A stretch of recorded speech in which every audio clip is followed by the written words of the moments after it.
kita akan belajar dulu tentang metabolisme lipid dulu ya. Kenapa kok metabolisme lipid dulu? Karena nanti yang hari Kamis biar saya nggak kepotong metabolisme karbohidratnya. Karena metabolisme karbohidrat itu kalau ngajarnya kepotong takutnya kalian nggak ngeh nanti.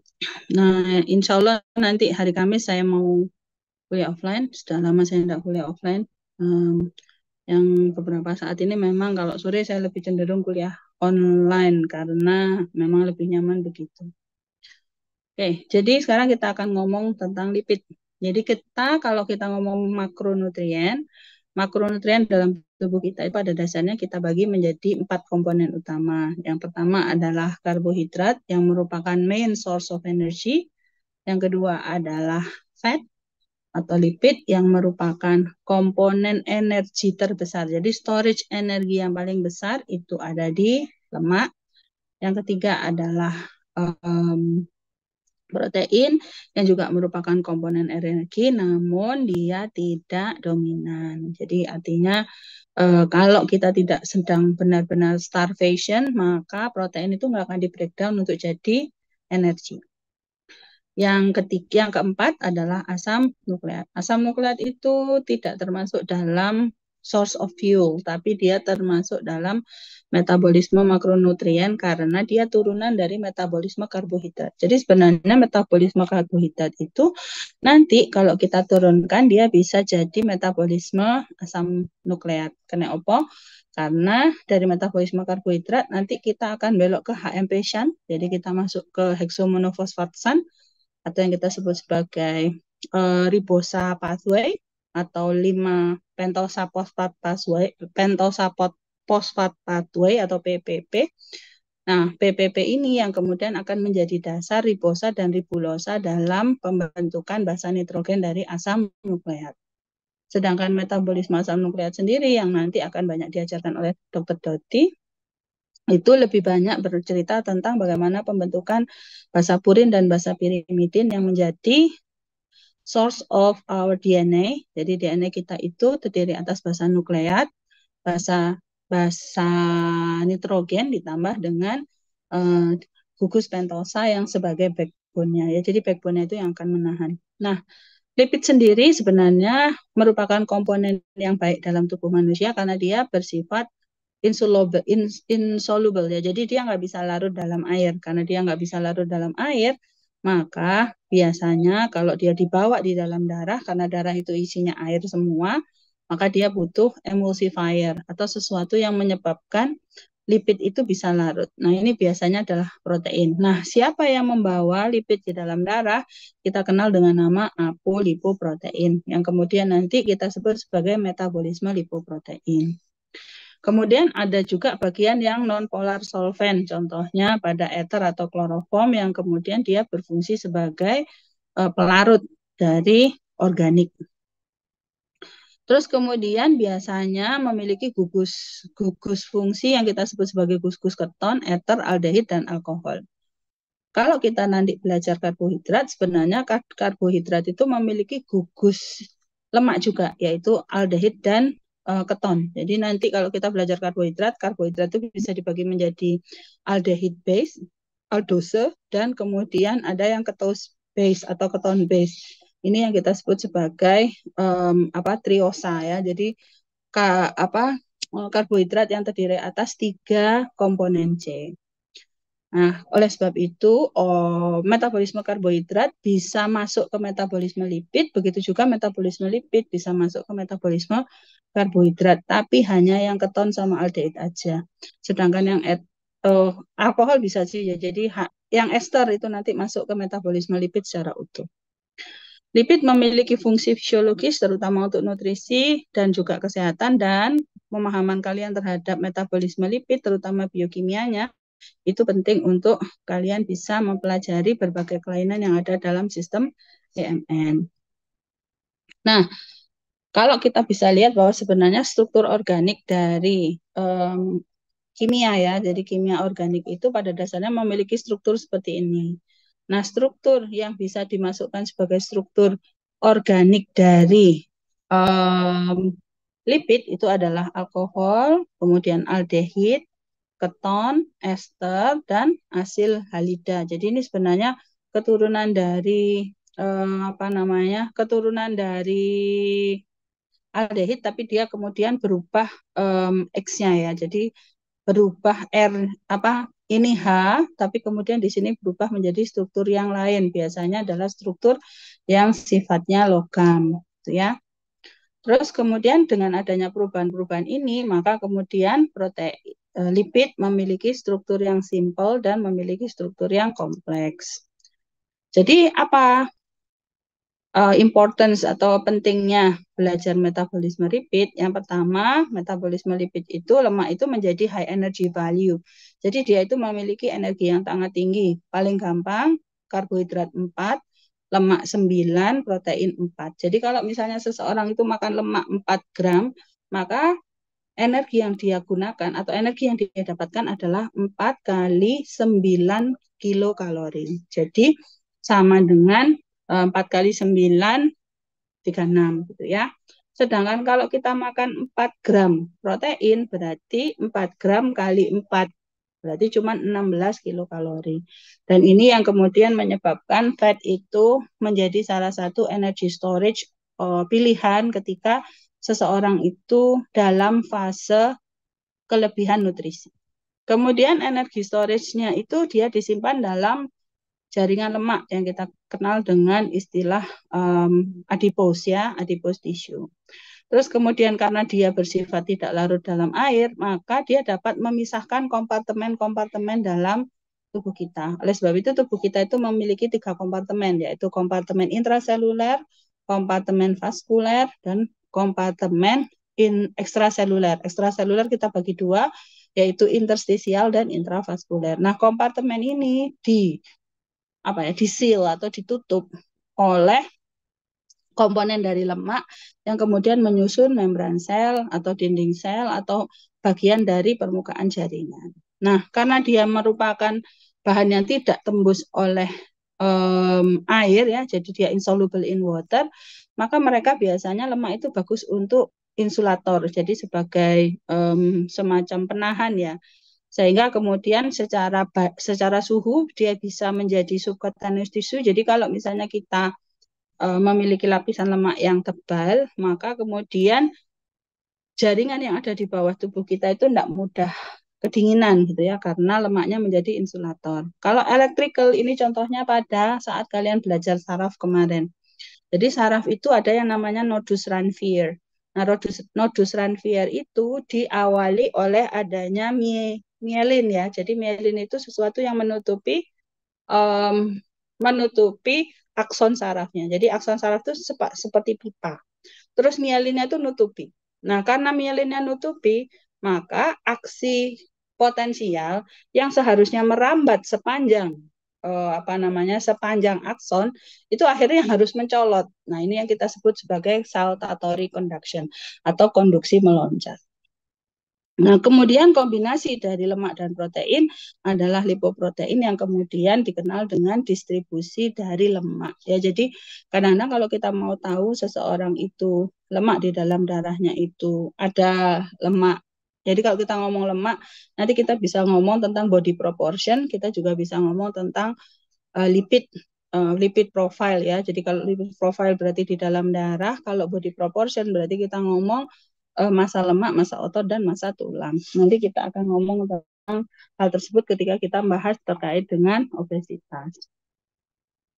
Nah, pengetahuan kalian tentang metabolisme lipid akan membantu kalian belajar tentang obesitas, terus juga belajar tentang diabetes mellitus, karena diabetes mellitus itu seringkali melibatkan metabolisme lemak. Terus kemudian metabolisme lemak juga membantu kalian untuk belajar kardiovaskuler, karena kardiovaskuler itu banyak sekali penyakit-penyakit yang terjadi akibat gangguan vaskuler, terutama aterosklerosis. Nah, aterosklerosis ini umumnya disebabkan oleh adanya timbunan lemak di bawah lapisan intima. Selain itu, kalian juga bisa belajar the importance of polyunsaturated fatty acid, misalnya pada PUFA, MUFA, dan lain-lain, itu untuk kecerdasan, untuk keseimbangan fungsi imun, dan sebagainya. Itu juga ternyata melibatkan fungsi dari metabolisme lemak. Jadi pada dasarnya lemak itu kita bagi menjadi simple lipids and complex lipid. Kalau simple lipid kita bagi menjadi 3, yaitu fat, oil, and wax. Kalau fat itu lemak. Jadi lemak yang bentuknya padat, terus um, basicnya dia um, apa ya, padat dan tidak larut arin. Kalau oils itu bentuknya cair, jadi lemak yang bentuknya cair. Wax itu lilin itu adalah lemak yang merupakan kombinasi antara bentuk fats dan bentuk oilnya ya. Jadi kombinasi antara lemak padat dengan lemak cair kita sebut sebagai wax atau lilin. Kemudian lemak kompleks itu kita bisa kenal dengan nama fosfolipid, glycolipid, sulfolipid, aminolipid dan lain-lain. Ini nanti saya tunjukkan. Terus kemudian ada juga beberapa substansi atau bahan-bahan yang merupakan turunan dari lemak seperti asam lemak, gliserol, kolesterol, atau steroid. Steroid ini termasuk hormon steroid ya, itu juga termasuk turunan dari lemak. Kemudian keton body, hidrokarbon, lipid soluble vitamin seperti vitamin A, D, E, dan K, serta beberapa hormon yang disusun dari lipid. Jadi prinsipnya simple lipids itu adalah lemak sederhana yang tersusun atas ester fatty acid. Jadi kalau ester fatty acid itu ikatannya double bond begini, terus ada ikatan yang menjaga. Dan ini harus ada gliserolnya. Kalau ada gliserolnya berarti harus ada COOH-nya. Terus kemudian kalau lilin itu tadi ya, jadi kombinasi antara fats and oil yang kemudian memiliki molecular weight yang lebih banyak. Nah, untuk kompleks lipid, kalian harus lihat dari slide yang berikutnya. Jadi cara membacanya begini. Sesuatu kalau memiliki backbone gliserol, berarti dia disebut sebagai gliserol something atau lipid something. Kalau kemudian dia hanya terdiri atas satu atau dua fatty acid, kalau ada satu fatty acid berarti kita sebut sebagai monoasil gliserol. Kalau dia dua berarti diasil gliserol. Kalau dia tiga berarti triasil gliserol. Triasil gliserol berarti dia trigliserida. Kalau gliserofosfolipid berarti dia harus ada backbone gliserolnya ya, terus kemudian dia punya gugus fosfat ya, glycerofosfolipid. Berarti harus ada lemak, asam lemak yang nempel. Bisa tunggal, bisa double. Dan dia punya gugus kepala ya. Jadi biasanya gugus kepalanya itu bisa gugus panjang, bisa gugus pendek atau R gitu ya. Kemudian kalau gliserolipid yang lain itu juga bisa dia ditambahi dengan gliserol ether ya, gliserol yang teresterifikasi atau gliserol yang mengalami modifikasi. Ini yang kita sebut sebagai gliserolipid yang lain. Ini ada contohnya seperti platelet activating factor atau PAF. Terus beberapa plasmalugins itu merupakan gliserolipid. Terus kemudian kalau sphingofosfolipid berarti punggungnya dia adalah sfingosin. Sfingosin ini adalah sebuah jenis dari lipid yang kemudian kalau dia disebut lemak berarti dia harus ada asam lemaknya ya. Jadi disebut lemak itu harus ada asam lemaknya. Jadi sfingosin, sfingofosfo berarti harus ada fosfatnya, kemudian ada lipidnya di belakangnya sehingga kemudian bisa disebut sebagai sfingofosfolipid. Kalau glikolipid ini beda dengan gliserolipid ya. Kalau gliko dia itu ada karbohidrat strukturnya. Jadi karbohidrat strukturnya biasanya adalah golongan aldehid. Nah, kalau kita ngomong metabolisme seperti biasa kita akan belajar tentang absorpsi, distribusi, metabolisme, dan ekspresi. Nanti saya juga ketika ngajar metabolisme yang lain juga sama. Absorpsi, distribusi, metabolisme, dan ekspresi. Nah, ketika kita ngomong absorpsi lipid, nomor satu, lipid itu masuk pasti melalui mulut dulu. Jadi mulut itu yang kalau kita mengkonsumsi lipid itu biasanya yang paling banyak itu adalah trigliserida. Namun kita juga tetap mengkonsumsi sejumlah kecil kolesterol. Ini sebenarnya kecil, lumayan banyak ya kolesterol. Cuman kolesterolnya itu biasanya terbentuk dalam bentuk ikatan. Kalau gliserol, triasil gliserol itu yang paling dominan sebagai lipid dari yang kita konsumsi. Ketika kita mengkonsumsi lipid, maka kemudian kita akan dikeluarkan ya asam empedu bersama dengan getah pankreas yang kemudian menyebabkan terjadinya proses emulsifikasi dan pencernaan di dalam saluran cerna sehingga menghasilkan monoasil gliserol atau diasil gliserol yang kemudian bisa diserap masuk melalui ke epitel usus dan epitel usus akan membentuk apolipoprotein B48 dan merubahnya menjadi kilomikron. Jadi semua yang dikonsumsi dari eksternal akan dirubah jadi kilomikron, kilomikron masuk ke dalam darah. Noh, kenapa dok kok nggak bisa langsung masuk dalam darah? Karena tadi lipid itu nggak larut nggak larut air.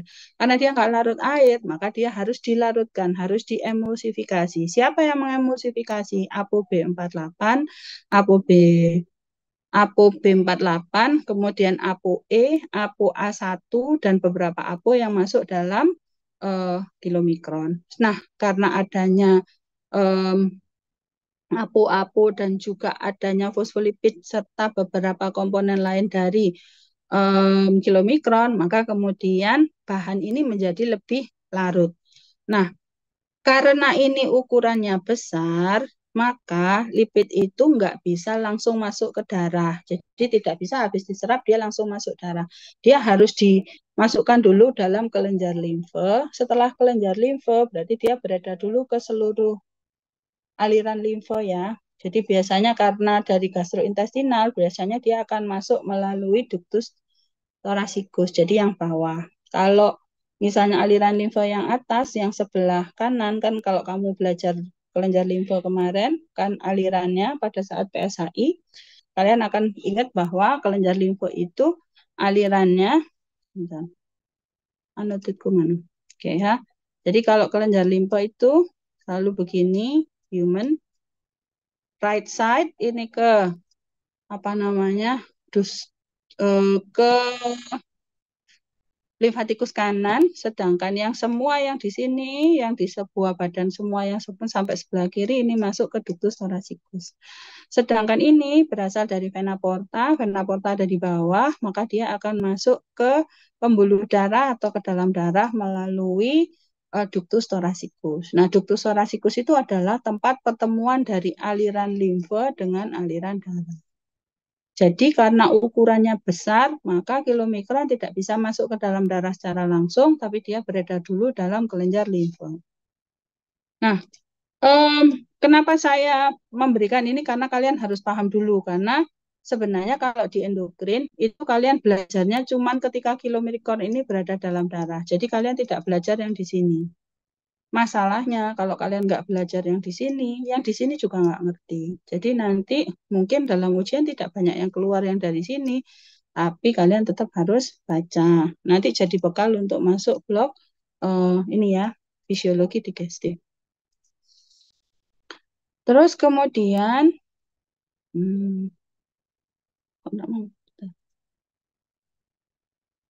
ya, jadi di dalam kelenjar empedu atau bukan kelenjar ya, dalam kandung empedu itu ternyata memiliki siklus yang kita sebut sebagai siklus enterohepatik. Jadi empedu itu dilepaskan, kemudian digunakan untuk penyerapan lemak, tapi kemudian diserap kembali, kemudian digunakan lagi dan seterusnya, sehingga kemudian relatif sangat efisien untuk mengemulsifikasi dan juga melakukan pencernaan terkait dengan pencernaan lemak.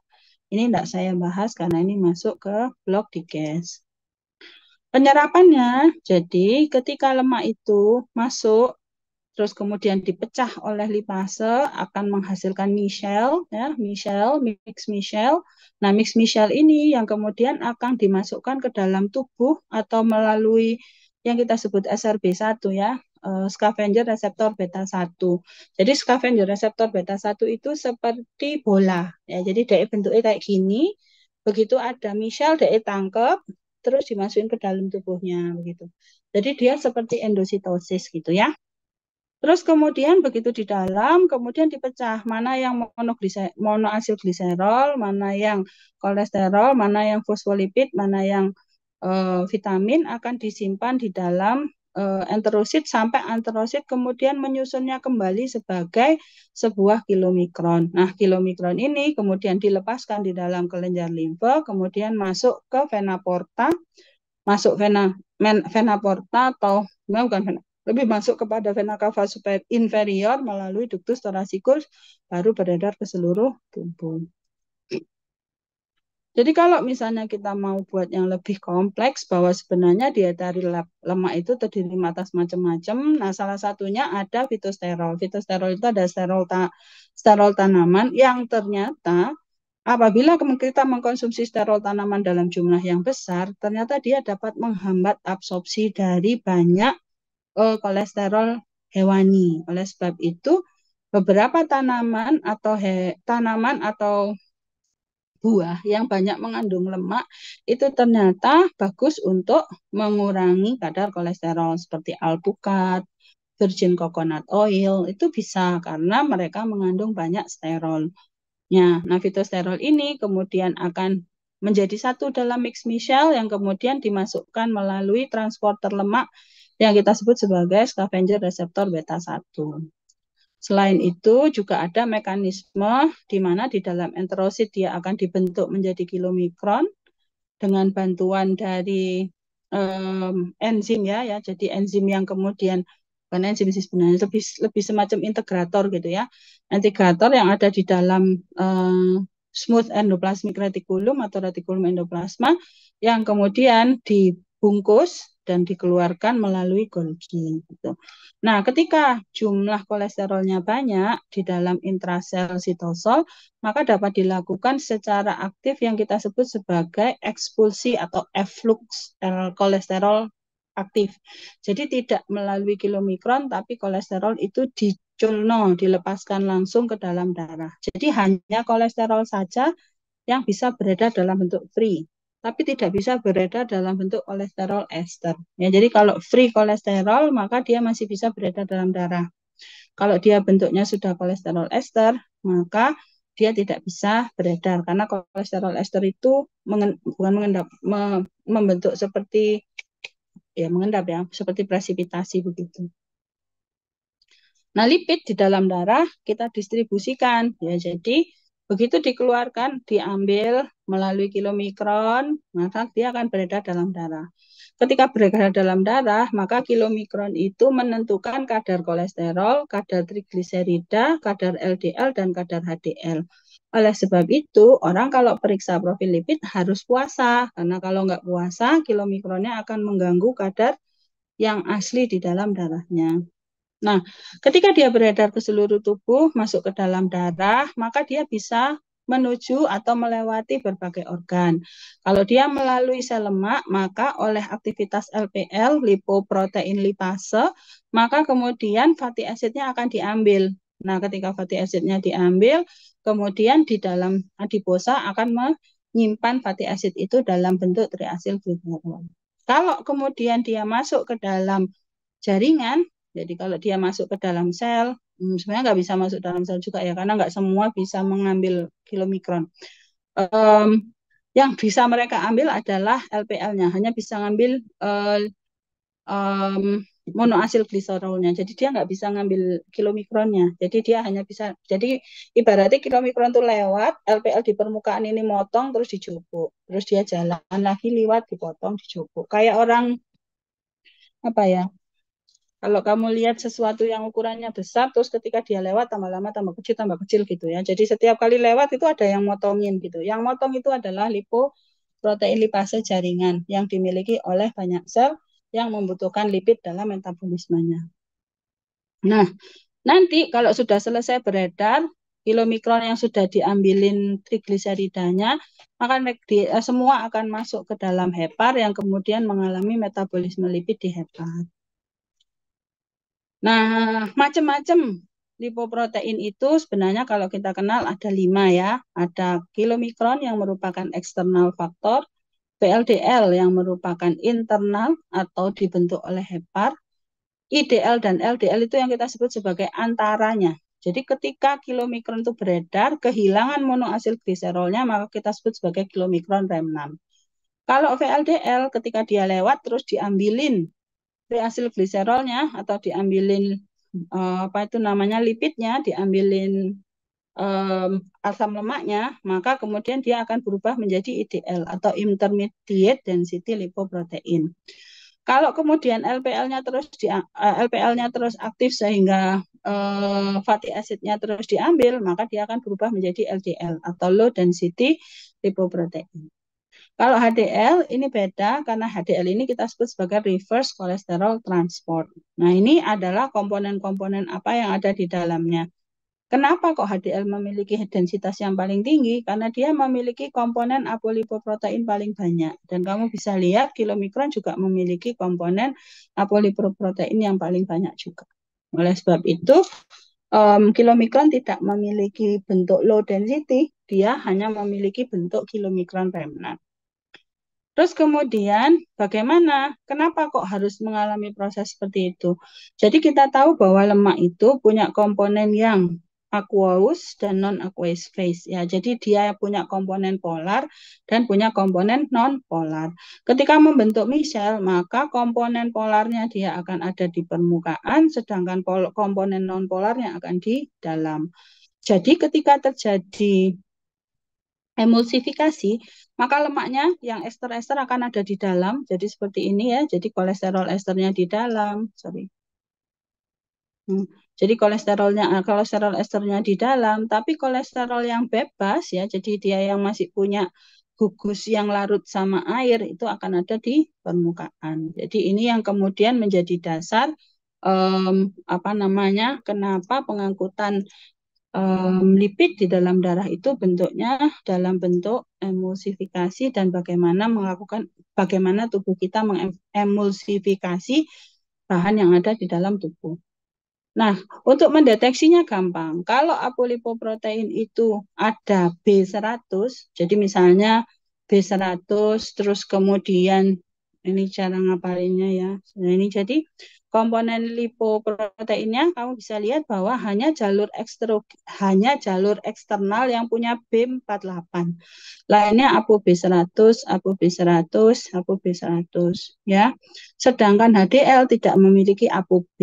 Itu khasnya. Jadi kalau misalnya ada pertanyaan, Dokter Rasida menemukan sebuah apolipoprotein atau sebuah lipid yang mengandung apa-apa. Nah, dari situ kamu bisa tahu ini apa, gitu ya.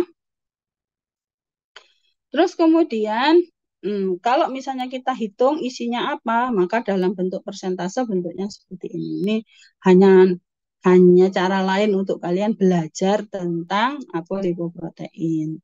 Terus masing-masing apolipoprotein itu memiliki densitas yang berbeda-beda dan memiliki molekular weight yang berbeda.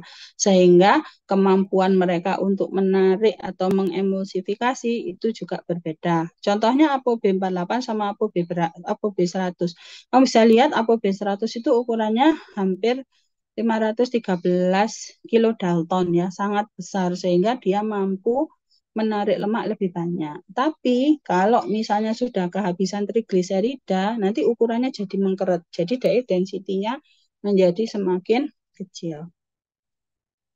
Nah, ini kalau misalnya kita mau belajar dalam bentuk tabel atau bagan ya. Jadi pada dasarnya ada eksogenus, ada endogenus, dan ada reverse cholesterol transport. Kalau saya lebih suka pakai yang ini.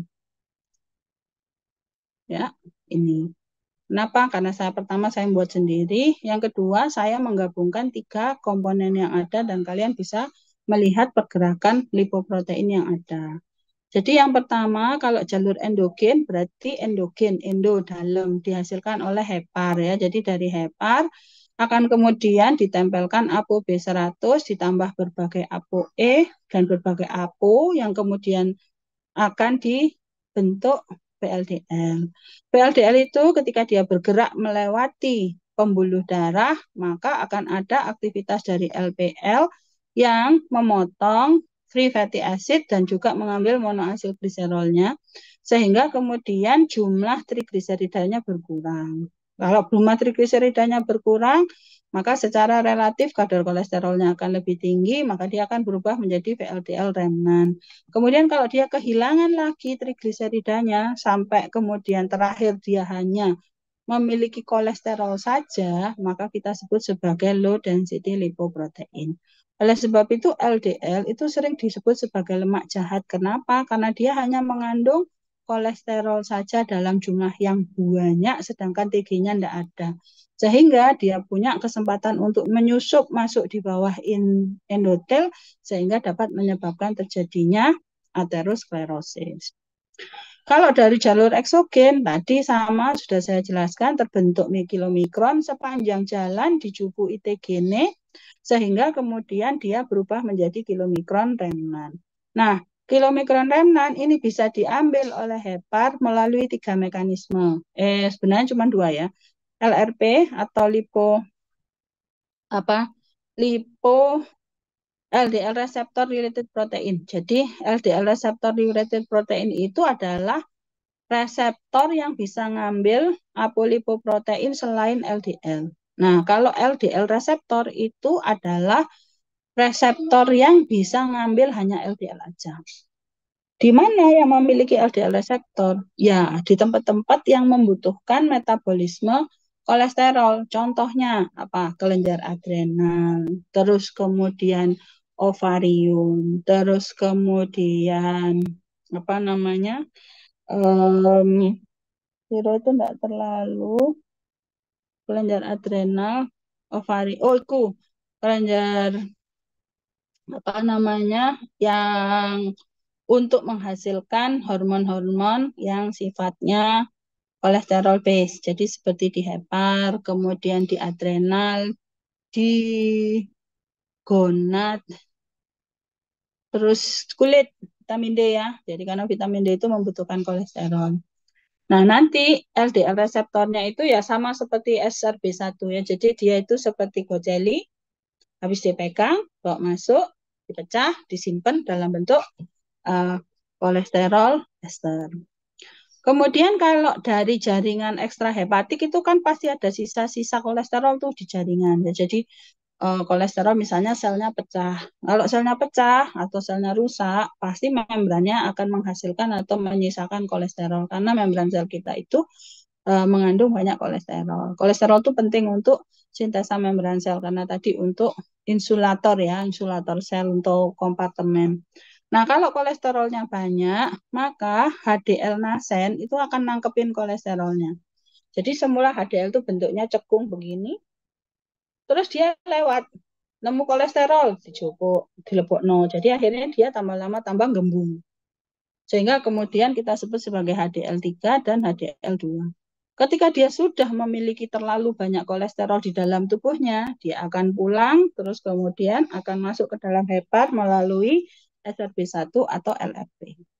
Nah, semakin tinggi kadar HDL, ya jadi kalau HDL-nya banyak, ya jadi dari heparnya mampu memproduksi kadar HDL yang tinggi, di mana dia memiliki kadar ApoA1 yang tinggi sama ApoA2 yang tinggi, maka ketika dia melalui pembuluh darah, maka dia bisa ngeresiki pembuluh darah dengan mengambil kolesterol-kolesterol sisa itu sampai dari lemu, terus kemudian dia pulang, dibersihkan, dibentuk lagi, dan terus seperti itu sehingga kesehatan vaskular bisa terjaga. Oleh sebab itu HDL disebut sebagai lemak baik. Ya, jadi ada lemak baik, ada lemak jahat. Jadi lemak jahatnya adalah LDL, sedangkan HDL adalah lemak baik. Kalau kilomikron masuk mana dok? Kak Melok dua-duanya, karena dia merupakan supporter dari luar. Ya, jadi selama kalian bisa mengatur diet dengan baik, maka sebenarnya kilomikron tidak banyak mengganggu metabolisme. Nah, terus kemudian kilomikron apa lipoprotein yang ada itu kalau sudah masuk diapain? Ya udah dimasukkan melalui reseptor yang endositosis, jadi reseptor mediated endositosis pakai SRB1 atau pakai LDL reseptor atau pakai yang lain, bawa masuk, dilepas, ditempelkan ke lisosom. Begitu dilemparkan ke lisosom dipecah, asam lemaknya diambil, kemudian fatty acidnya diambil, kolesterolnya dirubah menjadi kolesterol ester oleh hasil koenzim AKAT ya. Jadi hasil koenzim A transferase AKAT.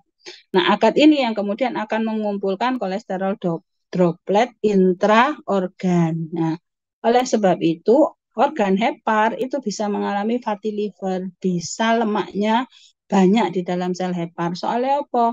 Begitu dia kebanyakan lemak, maka sel hepar kan narik tuh, ngambil tuh. Setelah diambil, kolesterolnya dijadiin droplet, disimpan di dalam sel lemak. Maka kemudian hepar mengalami kondisi yang kita sebut sebagai steatosis. Ini dasar pada pasien-pasien dengan hiperkolesterolemi atau hiperlipidemi mengalami gangguan hepar atau yang kita sebut sebagai non-alkoholik steatohepatosis.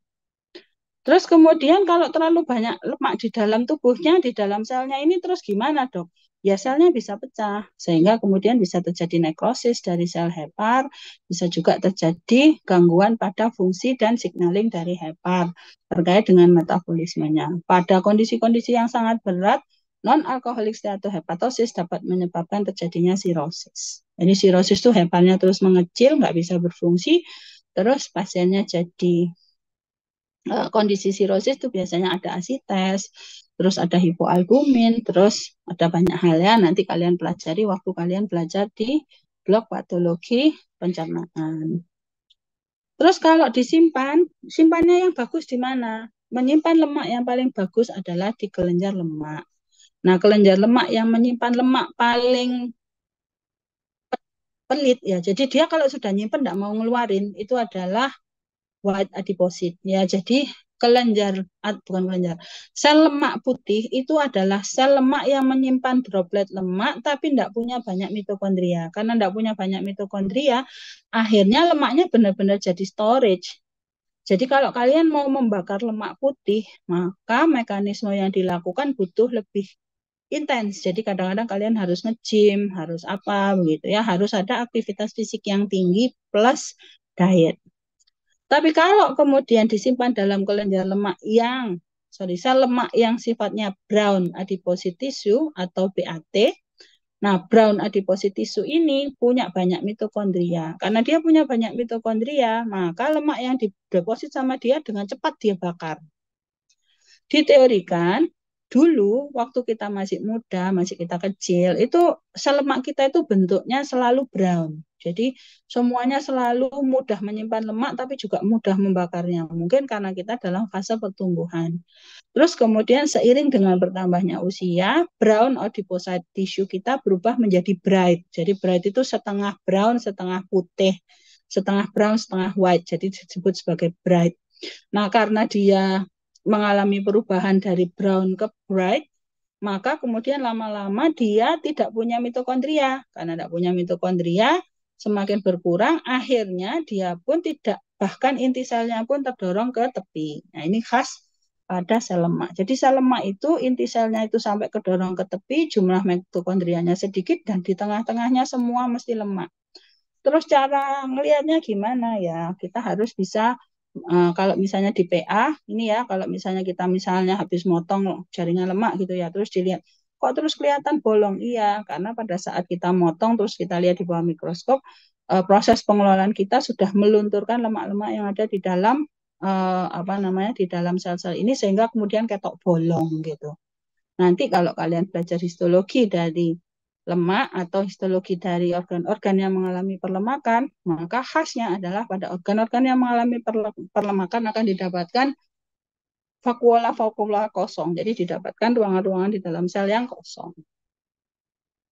Nah, ini adalah perbedaannya, nanti bisa kalian baca sendiri karena sudah saya sampaikan tadi.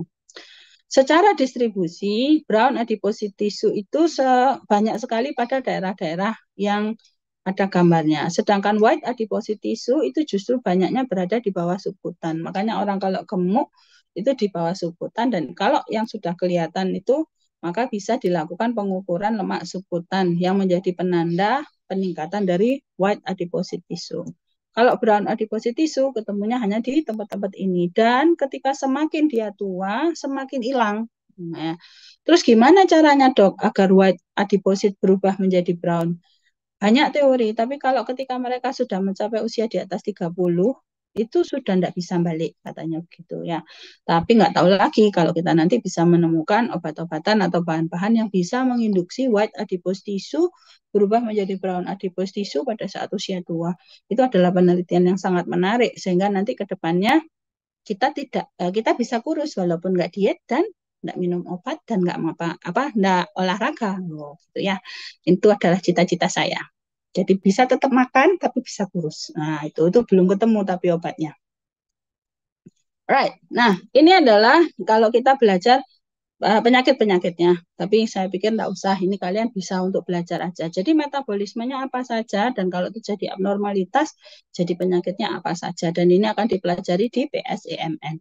Sudah satu slide ini aja, saya bisa menghasilkan soal 100. Jadi jangan bingung dengan mengambil soal.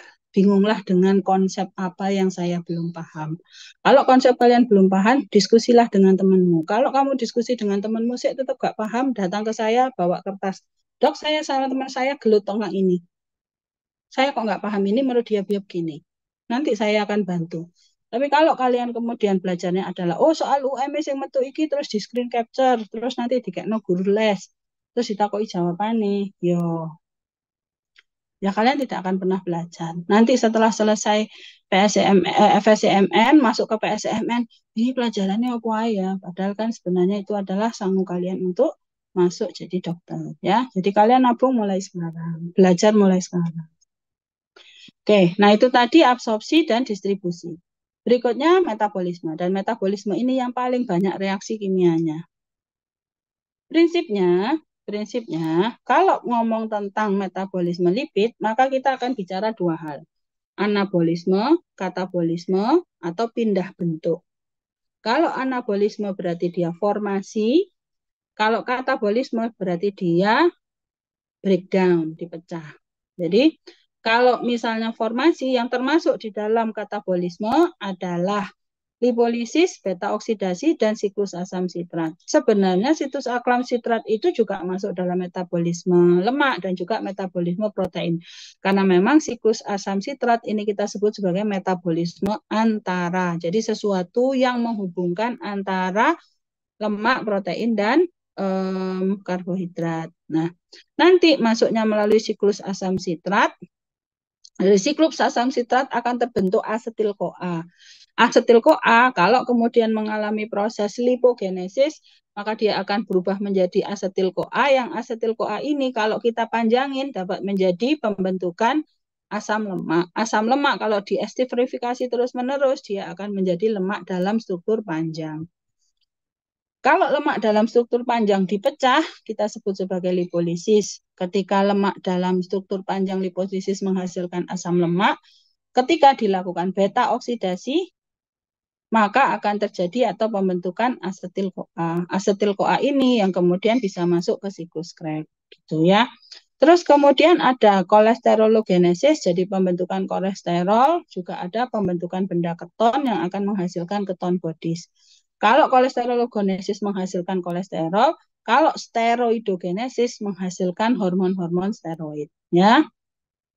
Terus kemudian dari karbohidrat dan asam amino bisa masuk melalui asetil-CoA. Jadi asetil-CoA jadi asil-CoA, kalau jadi asil-CoA berarti dia naik ke lipid. Kalau asetil-CoA dia jadi pirufat, maka dia akan masuk ke karbohidrat.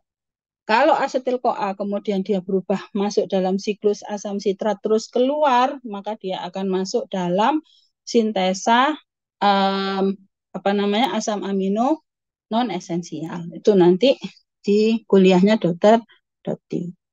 Jadi kolesterologenesis dan ketogenesis itu termasuk formasi karena membentuk. Sedangkan yang memecah itu ternyata hanya lipolisis dan beta oksidasi serta siklus asam sitrat. Jadi yang mecah cuma ini, 1, 2. Kesana ini semua formasi.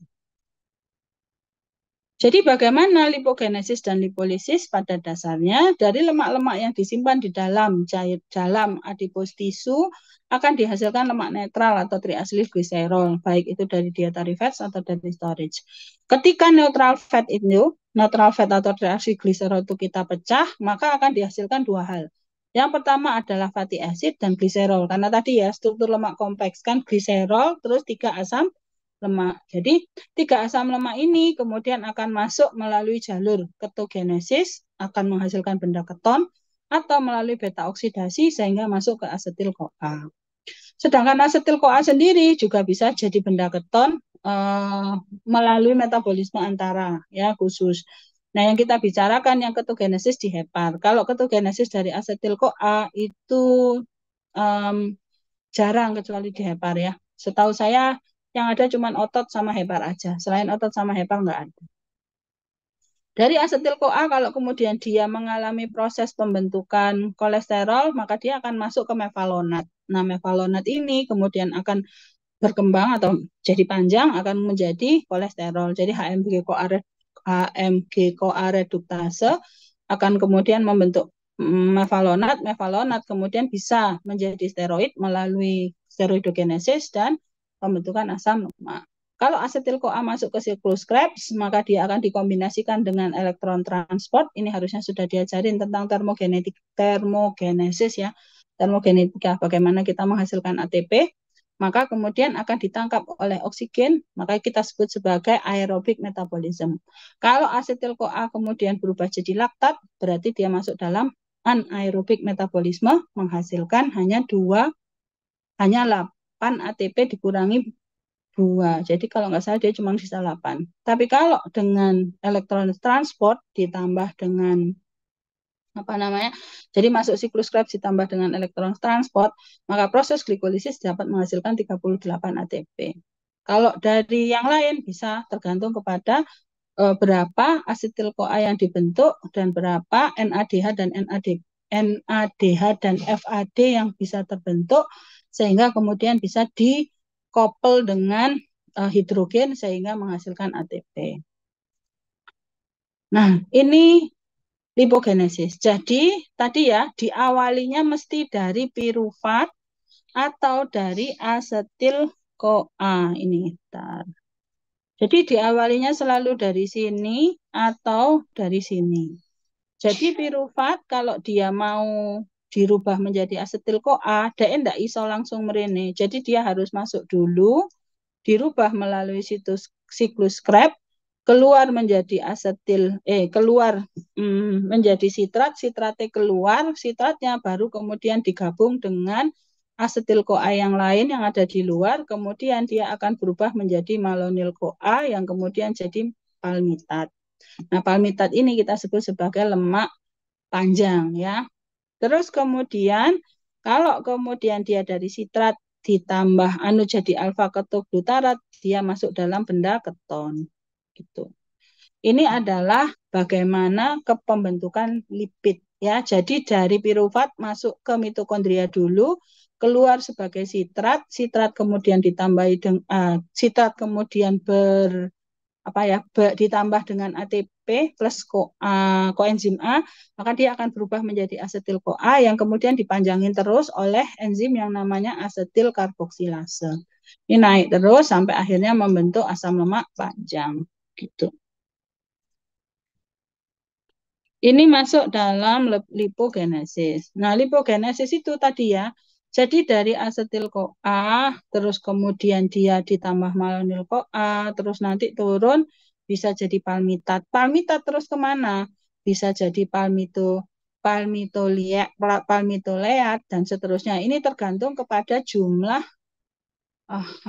rantai C yang dia bentuk. Nah, FAS yang ini adalah FAS adalah fatty acid sintetase. Nah, fatty acid sintetase ini yang menjadi dasar lipogenesis dan ini diaktifkan oleh insulin ya.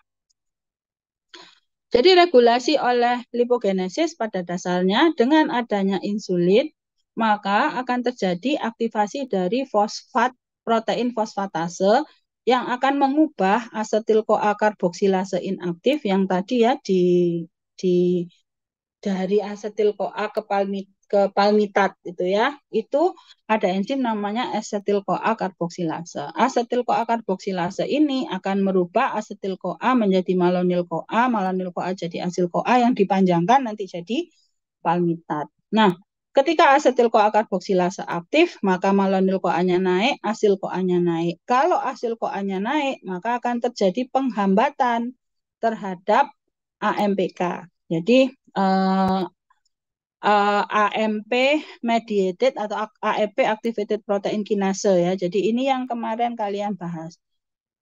Apa aku jenenge metformin menyebabkan peningkatan kadar AMPK. Jadi AMPK ini kemudian dapat menyebabkan perubahan atau aktivitas dari bahan-bahan yang sifatnya siklik AMP dependent ya. Jadi kalau dia apa ya namanya? em, enzimnya itu membutuhkan siklik AMP untuk aktif, maka ketika AMP-nya banyak, AMP kakinasenya banyak, maka siklik AMP ini akan dipecah.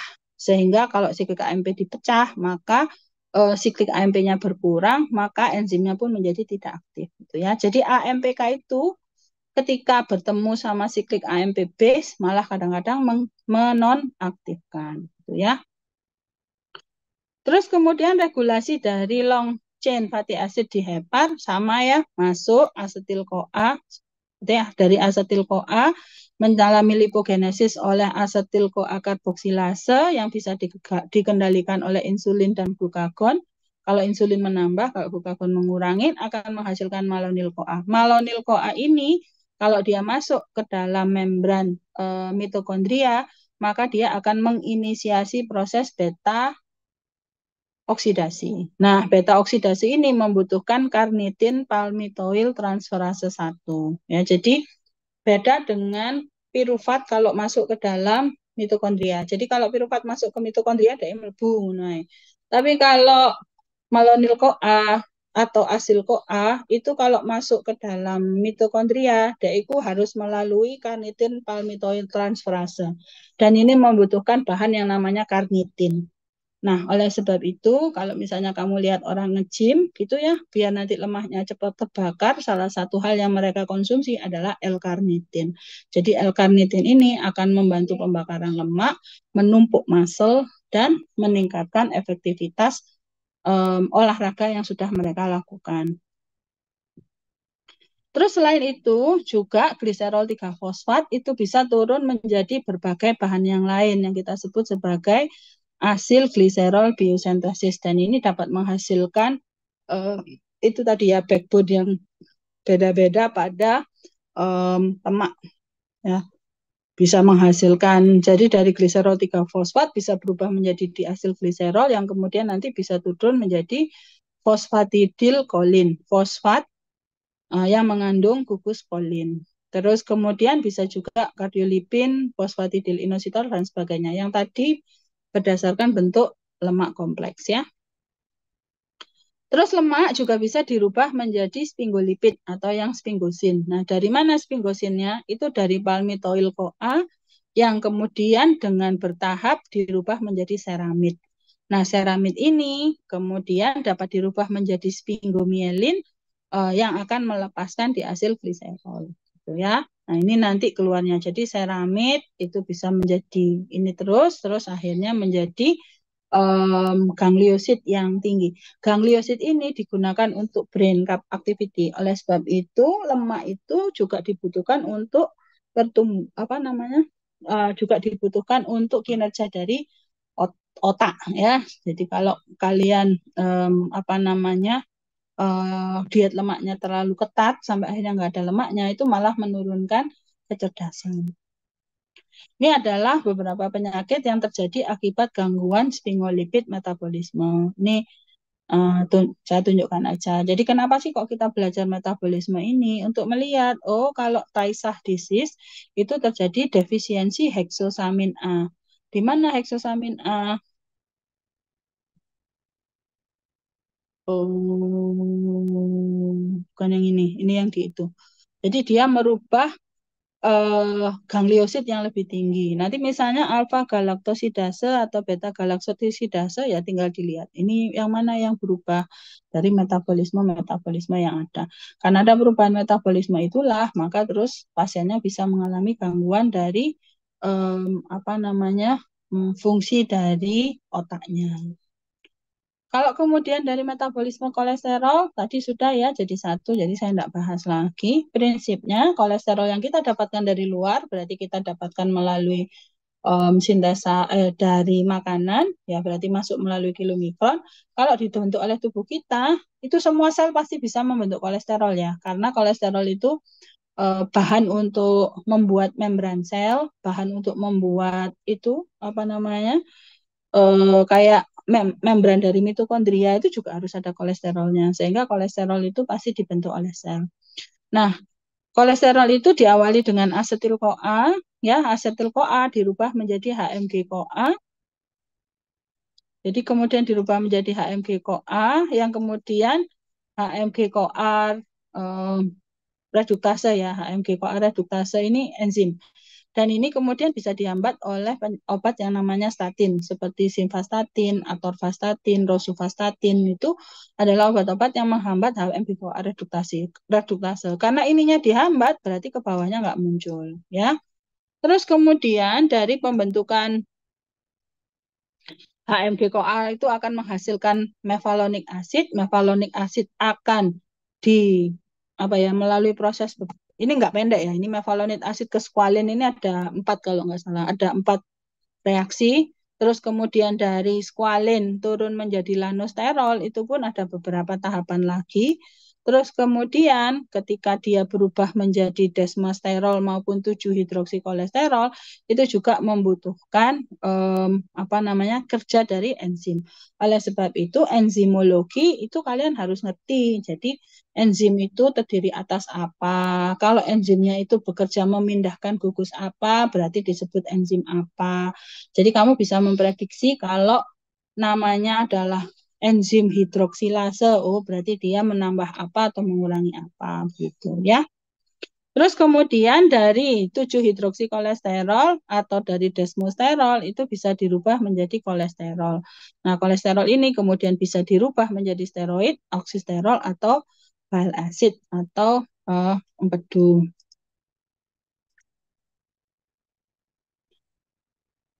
Terus kemudian steroidogenesis. Nah, ini steroidogenesis ini wajib nanti pasti keluar waktu PSMN, ya. Jadi kalau pas patologis, karena banyak sekali kelainan-kelainan itu terjadi akibat kelainan dari hormon steroid. Jadi hormon steroid dimulai dari pembentukan kolesterol yang dirubah menjadi pregnenolon.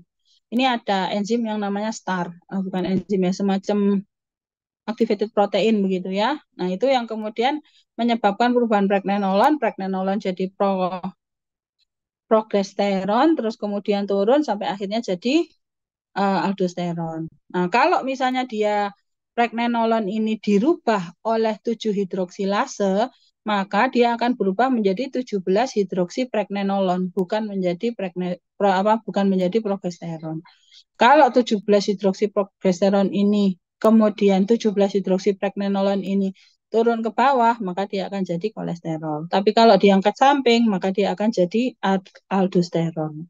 Jadi prinsipnya seperti itu. Nah, ketika mereka menjadi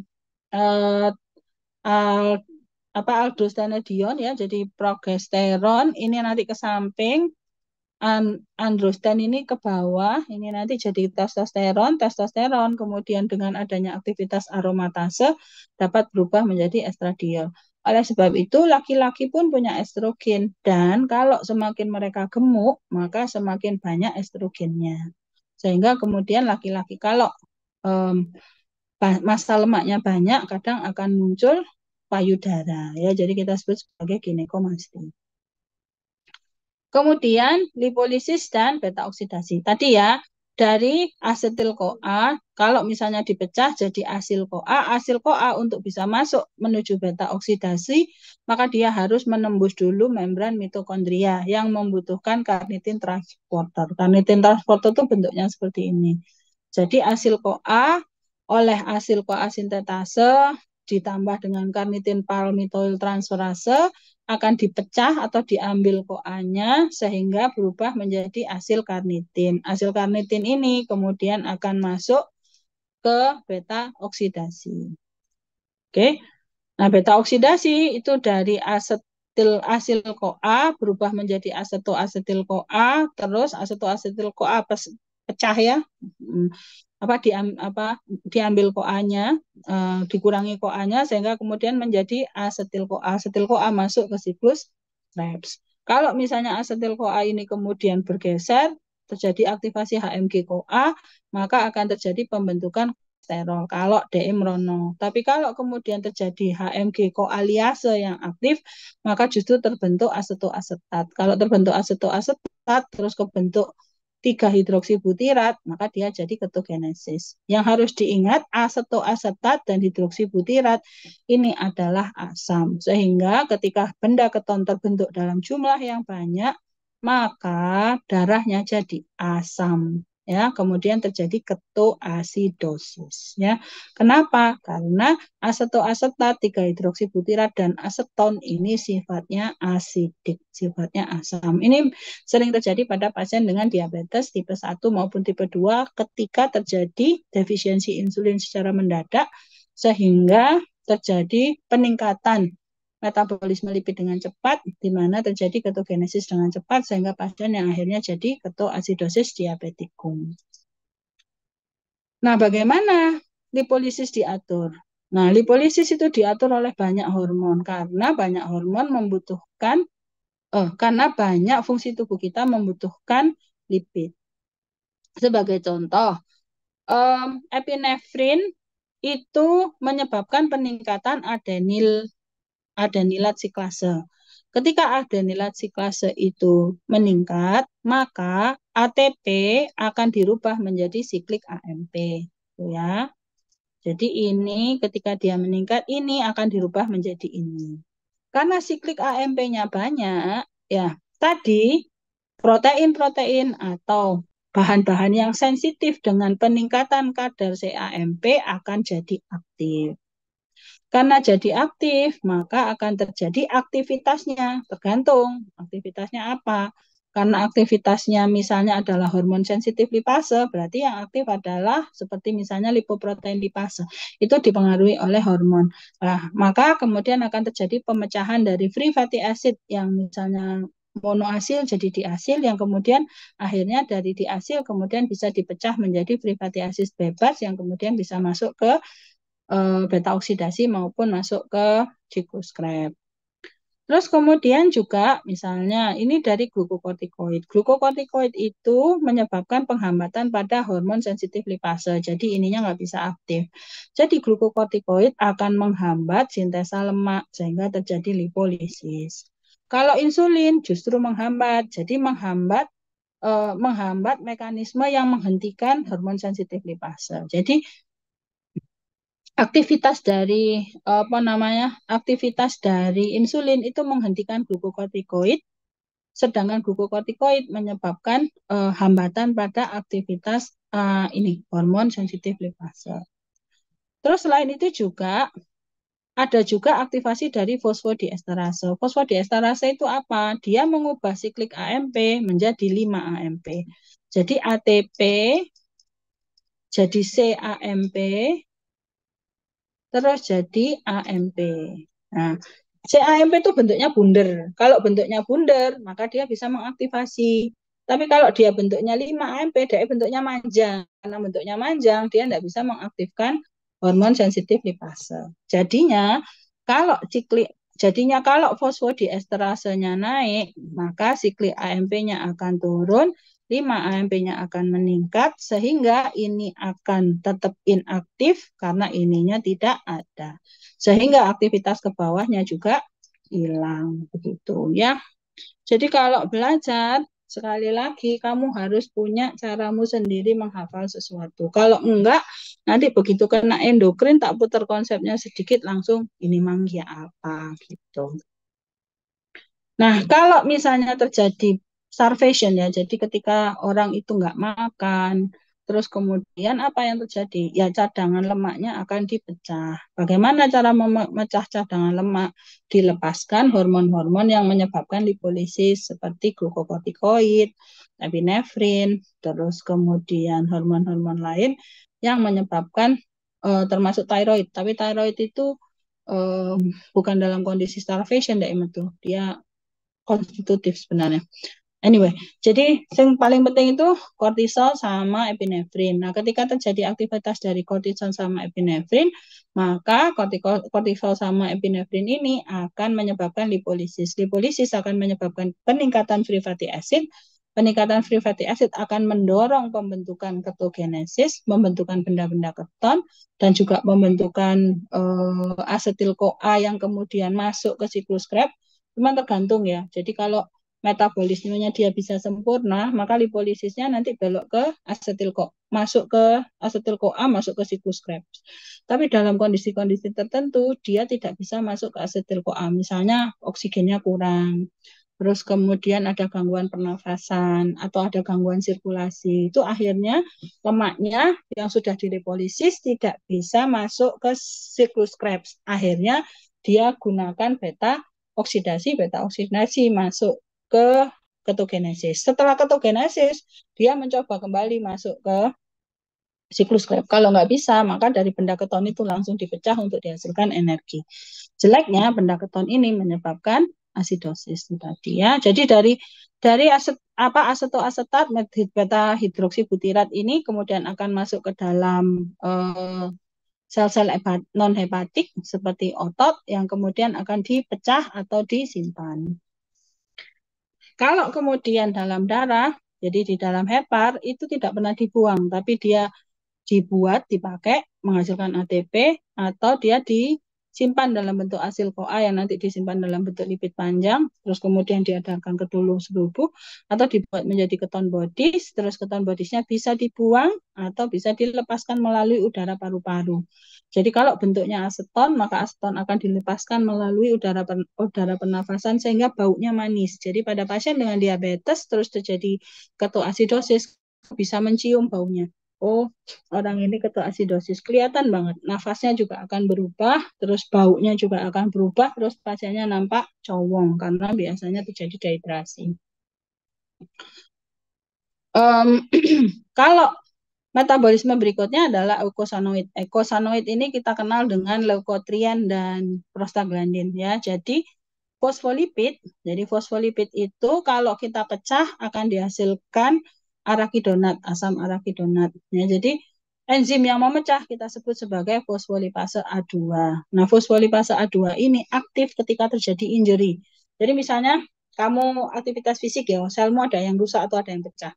Maka fosfolipase A2 akan aktif dan fosfolipase A2 itu ada di mana-mana. Ya, di seluruh tubuh kamu itu mengandung fosfolipase A2.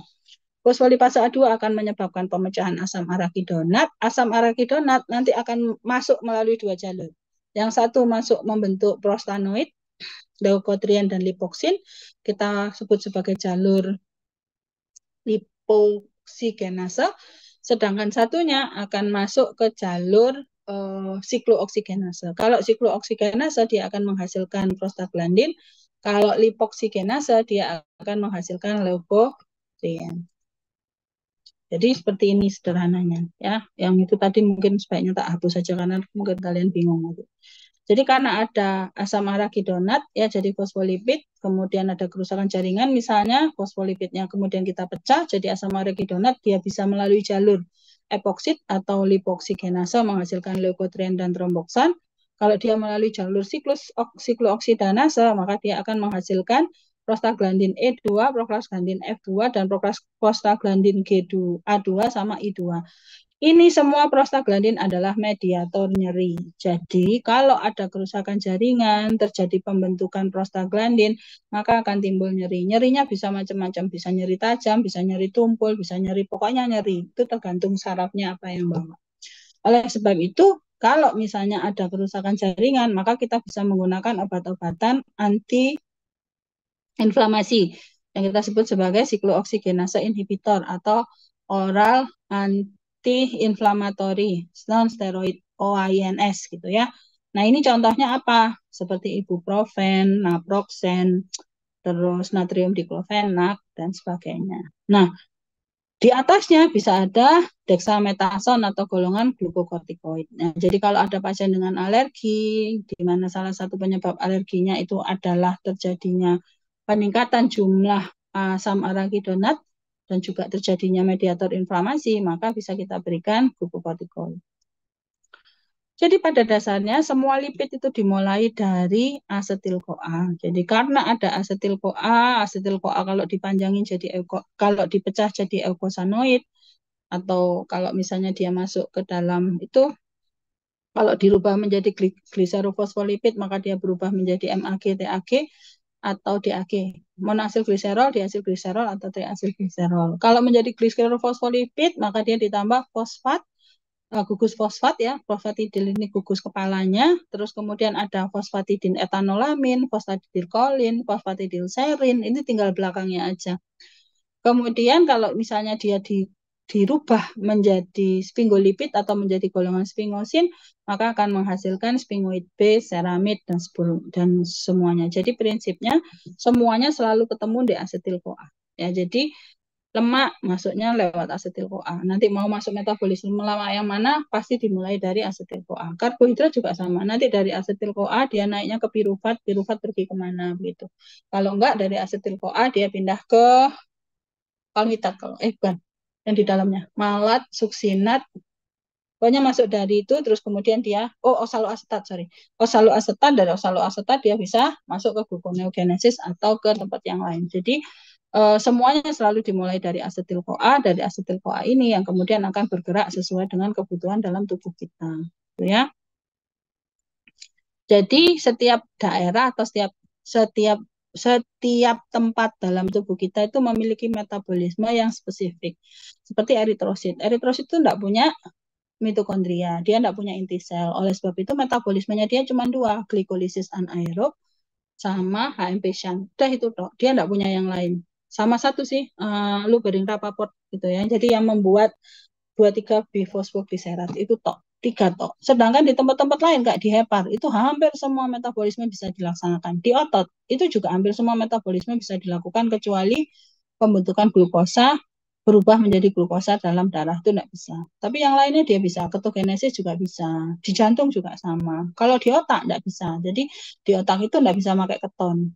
Dia hanya bisa pakai glukosa gitu ya. Jadi semakin spesifik organnya, dia bisa fuelnya pakai apa, jadi energinya dia pakai apa, ya itu yang dia pakai. Gitu. Dan semuanya pasti ngumpulnya di hepar. Nah, jadi ketika terjadi di hepar, itu semua metabolisme pasti ketemu di hepar. Jadi semua metabolisme yang saya ceritakan di hepar pasti punya. Steroidogenesis pun dia punya, walaupun tidak besar. Terus ini adalah metabolisme yang terjadi di dalam hepar. Kalau saya yakin kamu melihat gambar ini pun sudah pusing. Yang penting kalian paham mana yang masuk lipolisis, mana yang masuk glukoneogenesis. Nanti di sini nih ada ini ini dari glukosa masuk terus kemudian menjadi glukosa 6 fosfat turun menjadi pirufat, ini glikolisis. Tapi dari glikolisis pirufat masuk ke asetil-CoA ini asam sitrat. Terus asam sitrat bisa nyambung dengan malonil-CoA akhirnya jadi lipid dan seterusnya. Jadi metabolismenya di dalam hepat itu sangat kompleks. Ini adalah organ-organ terkait dengan masing-masing, saya tidak akan itu kan. Nah, ketika dalam kondisi kita makan, maka ketika kita banyak makanan, maka gliserol 3 fosfat kita akan banyak, sehingga gliserol 3 fosfat ini kemudian disimpan dalam bentuk triasil gliserol di jaringan lemak. Kalau kita dalam kondisi puasa, maka triasil gliserol ini akan di breakdown oleh hormon sensitif lipase, sehingga hormon sensitif lipase ini akan aktif, sehingga kemudian fatty acidnya akan dilepaskan dan masuk ke dalam darah. Dia akan meningkat apabila insulinnya, jadi kalau kita lagi puasa, itu insulinnya akan turun, glukagonnya akan naik.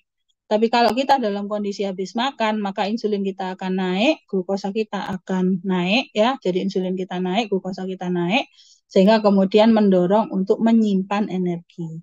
Kalau kemudian dalam kondisi puasa, insulin kita turun, glukagon kita naik, mendorong kita untuk lipolisis, begitu. Nah, ini bagaimana masing-masing organ itu bekerja menggunakan bahan bakarnya.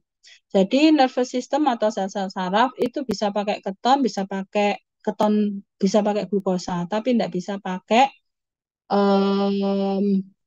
asam lemak dalam kondisi kelaparan. Jadi sel saraf itu nek gak kelaparan dia nggak mau pakai keton. Tapi kalau misalnya dia sudah nggak ada lagi glukosa, ya tinggal keton bodies, ya dia akan pakai keton bodies untuk energi. Tapi kalau misalnya otot skeletal, otot jantung, liver, intestin, dan kidney, mereka semua tidak pakai glukosa. Dia langsung mengaktifkan fatty acid dan mengaktifkan keton bodies. Soalnya apa? Glukosanya semuanya dikirim untuk otak. Jadi dikirim untuk sel-sel nervous system. Jadi bagi mereka ya, jadi skeletal muscle, jantung, hepar, dan itu sangat penting untuk mempertahankan otak dan sistem saraf. Jadi sistem saraf sama otak itu dipertahankan mati-matian dengan kadar glukosa darah tetap terjaga dan di tempat lain nggak pakai glukosanya. Ya, jadi tubuh kita itu sangat toleran. Ketika kita dalam kondisi puasa, kita nggak punya apa-apa, misalnya glukosa itu ya kita berikan kepada orang-orang yang tidak bisa menutilisasi selain glukosa. Sedangkan kita, kalau kita bisa pakai fatty acid, ya kita pakai fatty acidnya. Karena kita masih bisa survive tanpa glukosa. Sedangkan otak tidak bisa. Karena memang otak itu energy source utamanya adalah glukosa. Ini adalah perubahan-perubahan yang terjadi pada metabolisme lipid dan juga metabolisme lipid dan juga metabolisme antara pada hepar ketika orang itu mengalami kelaparan atau mengalami perubahan pada fisiologi tubuhnya, termasuk apa saja yang diaktifkan atau apa saja yang dimatikan. Jadi misalnya nih, kalau enzim di hepar itu ada pirufat karboksilase yang kemudian diaktifkan oleh asetil-CoA, itu dalam kondisi kita makan atau dalam kondisi kita puasa itu bisa diaktifkan. Soalnya apa? Dalam kondisi kita puasa kita masih membutuhkan pirufat karboksilase yang untuk masuk ke dalam siklus Krebs. Kalau karnitin palmitoyl transferase itu justru lebih banyak aktif pada saat dia puasa. Soalnya apa? Yaitu tadi untuk memasukkan asam lemak dari luar masuk ke dalam mitokondria. Sehingga sumber siklus asam sitratnya adalah lemak, bukan pirufat. Jadi bukan glukosa. Jadi ini ceritanya begitu. Terus kemudian kalau di sel-sel lemak itu tadi ya ada glukosa, ada insulin, maka kemudian dia akan bergerak. Menurut saya tidak terlalu penting kalian pahami. Yang penting bahwa ketika sesuatu itu ada proses digesti, terakhir ketemunya di asetil-CoA, bisa juga kalau asam lemak atau itu akan masuk melalui beta oksidasi sehingga masuk untuk membentuk ATP. Jadi pada dasarnya kalau energi kita berlebih, maka energi kita itu akan disimpan. Dan ini akan menjadi dasar seseorang mengalami obesitas. Ini pada dasarnya metabolismenya itu interrelated. Jadi kalian kalau belajar yang harus diingat satu, namanya apa. Terus dari mana mau pergi kemana. Jadi misalnya lipolisis, lipo lemak, lisis motong. Dari mana? Dari asam lemak atau diasilgliserol atau monoasilgliserol dirubah menjadi asetil CoA. Itu berarti lipolisis. Asil CoA atau asetoasetil CoA. Terus nanti dari asetoasetil CoA kalau dia masuk ke dalam mitokondria berarti melalui proses beta oksidasi. Nanti beta oksidasi itu membutuhkan apa gitu ya. Jadi dari mana mau kemana itu kalian hafalin dulu. Yang kedua, kalau dari mana mau kemana berarti harus tahu awalnya di mana, berakhirnya di mana. Wes. Yang ketiga, enzimnya apa. Jadi yang berpengaruh kepada metabolisme ini kuncinya di mana. Terus metabolisme kunci, enzim kunci ini apakah dikendalikan oleh hormon atau tidak? Itu adalah cara kalian belajar metabolisme kalau di EMN ya. Empat, tapi banyak sih dihafal gitu ya. Jadi akhirnya memang jadi banyak. Nah, siklus Krebs itu adalah siklus yang penting. Oleh sebab itu, setiap kali ujian saya mesti menanyakan siklus Krebs. Ya, jadi bagaimana siklus Krebs itu terjadi, urutannya ya apa. Kalau siklus Krebs itu keluar melalui malat kemudian akan jadi apa saja. Atau asam amino apa yang bisa masuk melalui jalur aset.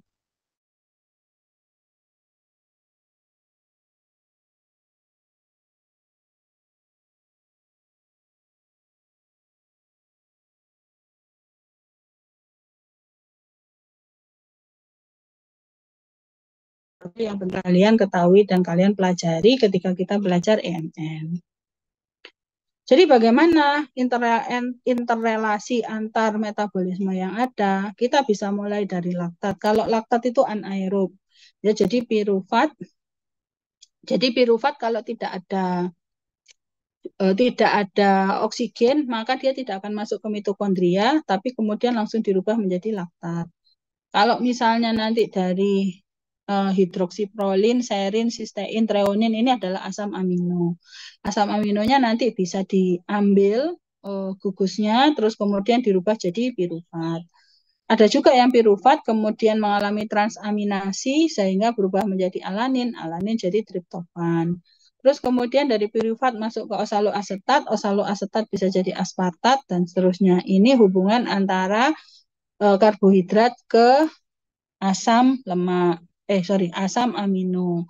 Sedangkan karbohidrat ke asam lemak itu dari pirufat ke osaloasetat masuk sitrat, sitrat naik keluar ke ini ya, sitrat ke asetil CoA masuk ke lipogenesis, tadi membentuk mevalonat, mevalonat kemudian sampai jadi palmitat, palmitat masuk asam lemak gitu.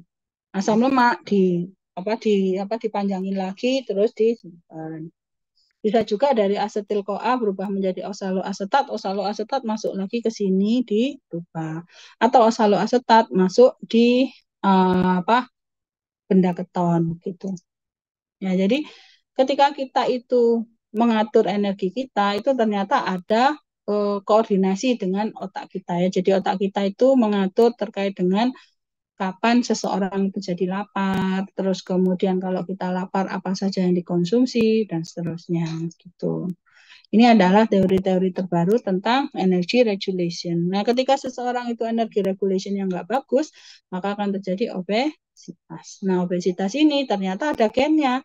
Jadi ada leptin, gangguan leptin reseptor, kemudian ada MSH reseptor, macam-macam. Nanti ini dipelajari tersendiri waktu kita di PSEMN. Terus kenapa kok kita belajar obesitas? Karena ternyata obesitas itu sekarang menjadi salah satu faktor resiko atau pembunuh terbesar. Kedua, karena dia menjadi faktor resiko terjadinya diabetes, hipertensi, dan penyakit kardiovaskuler. Jadi pentingnya apa? Kalau misalnya lemaknya banyak, aktivitas fisiknya kurang, ternyata TG-nya meningkat, HDL kolesterolnya rendah, bisa terjadi gangguan toleransi glukosa, dislipidemi, hipertensi, dan kemudian bisa terjadi kardiovaskular disease. Nah, ini adalah implementasi dari pelajaran yang sudah kita belajarkan tadi. Jadi kalau misalnya orangnya gemuk, kemudian trigliseridanya berapa, itunya berapa, nama penyakitnya apa. Ini hanya sekilas aja. Enggak usah dipahami karena nanti kalian akan belajar di PSMN. Oke, dari sini ada yang ingin ditanyakan?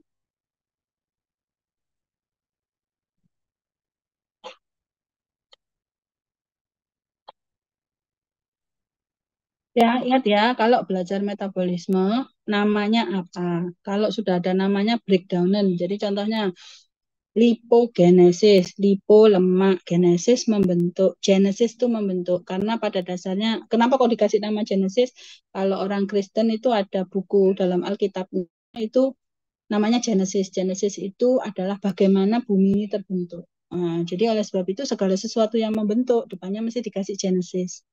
Jadi aterosklerosis itu nanti kalau terbentuknya prosesnya berarti menjadi aterogenesis gitu.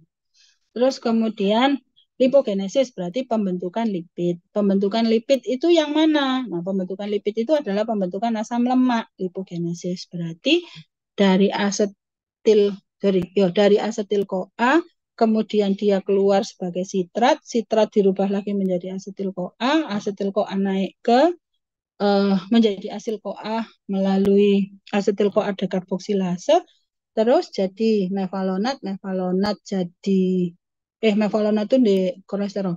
Jadi dinaikkan terus sampai jadi palmitat. Palmitat akan terbentuk asam lemak. Asam lemak kemudian disimpan. Lebih kepada asam lemak panjang ya. Terus kemudian kalau lipolisis berarti lipid, lisis pecah. Jadi mari mana kemana. Berarti asam lemak dipecah menjadi asil CoA. Itu lipolisis. Nanti setelah asil CoA masuk ke dalam siklus Krebs, berarti masuk sebagai asetil CoA atau asetoasetat, maka kita sebut sebagai beta oksidasi. Kalau asetoasetat sampai menjadi gamma hidroksibutirat, itu berarti ketogenesis. Jadi keton genesis membentuk benda keton.